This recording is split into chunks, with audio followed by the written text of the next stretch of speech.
Jaizesna NIM 2307019000007. Di video kali ini saya akan menjelaskan tentang perbedaan individu, prestasi belajar, dan gaya belajar.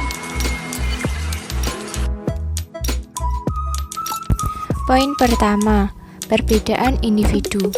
Pada dasarnya, setiap individu merupakan satu kesatuan yang berbeda antara satu dengan yang lainnya.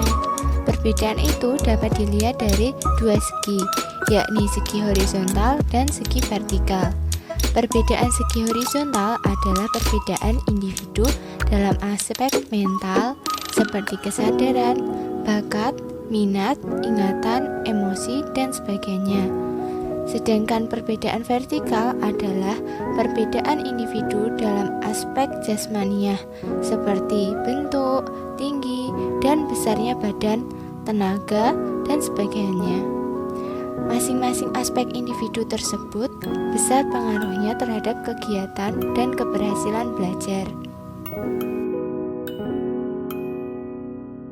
Poin kedua, ada pengaruh faktor perbedaan individu. Yang pertama ada satu, pengaruh faktor lingkungan atau disebut dengan milieu. Lingkungan statis dan dinamis membawa pengaruh pada individu yang berbeda di lingkungan tersebut. Yang kedua ada pengaruh faktor keturunan. Dan yang ketiga ada pengaruh faktor campuran, yaitu pengaruh faktor lingkungan dan pengaruh faktor keturunan. Poin ketiga ada perbedaan individual. Yang pertama ada kecerdasan, yang kedua ada keadaan jasmani, yang ketiga ada bakat atau attitude, yang keempat keadaan sosial dan emosi, yang kelima keadaan keluarga, dan yang terakhir prestasi belajar. Kita masuk ke yang pertama, yaitu kecerdasan. Siswa yang kurang cerdas menunjukkan ciri-ciri belajar yang lamban, memerlukan banyak latihan, membutuhkan waktu yang lebih lama untuk maju, tidak mampu melakukan abstraksi.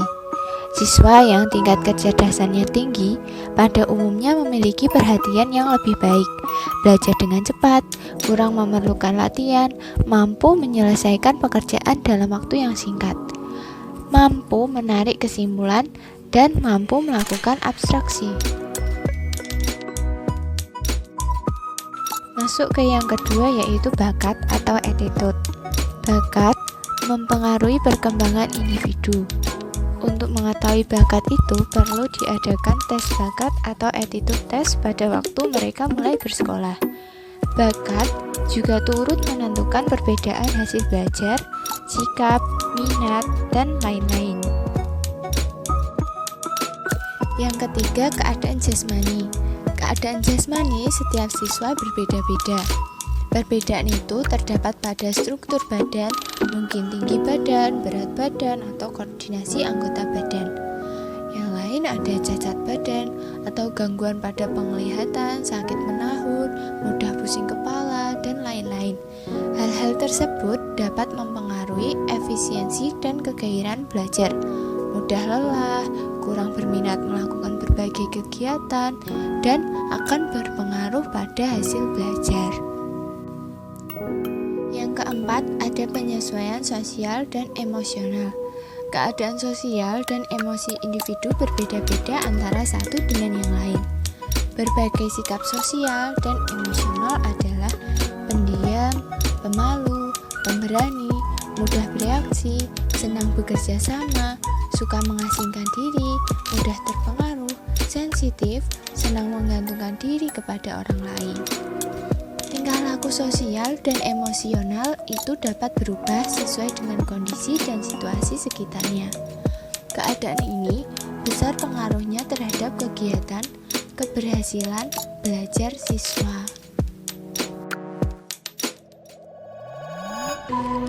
Yang kelima, keadaan keluarga. Keadaan keluarga besar pengaruhnya terhadap individu, dan oleh karenanya terjadi perbedaan individual yang dilatar belakangi perbedaan keadaan keluarga. Pengaruhnya terjadi pada perbedaan dalam hal-hal pengalaman sikap, apresiasi, minat, sikap ekonomis, cara komunikasi, kebiasaan berbicara, hubungan bekerja sama, pola pikir, dan lain-lain. Perbedaan dalam hal-hal tersebut mempengaruhi tingkah laku dan perubahan belajar di sekolah. Yang keenam, prestasi belajar. Perbedaan hasil belajar di kalangan para siswa disebabkan oleh faktor-faktor kematangan, latar belakang pribadi, sikap, dan bakat terhadap pelajaran, jenis mata ajar yang diberikan, dan sebagainya. Poin keempat, ada beberapa perbedaan individu dalam kemampuan belajar dan mengingat. Yang pertama ada kemampuan atau intelijensi. Intelijensi adalah kemampuan untuk memecahkan masalah serta beradaptasi dan belajar dari pengalaman. Yang kedua ada cognitive style. Cognitive style adalah bagaimana seseorang menerima dan mengordinasikan informasi dari dunia sekitarnya. Yang ketiga ada gaya belajar. Gaya belajar merupakan kecenderungan siswa untuk mengadaptasi strategi tertentu dalam belajarnya sebagai bentuk tanggung jawab untuk mendapatkan suatu pendekatan belajar yang sesuai dengan tuntutan belajar di kelas atau di sekolah maupun tuntutan dari mata pelajaran. Yang keempat ada memorable. Memorable berarti orang siswa tersebut memiliki daya ingat yang baik atau kuat. Sekian penjelasan dari saya. Terima kasih telah menonton. Wassalamualaikum warahmatullahi wabarakatuh.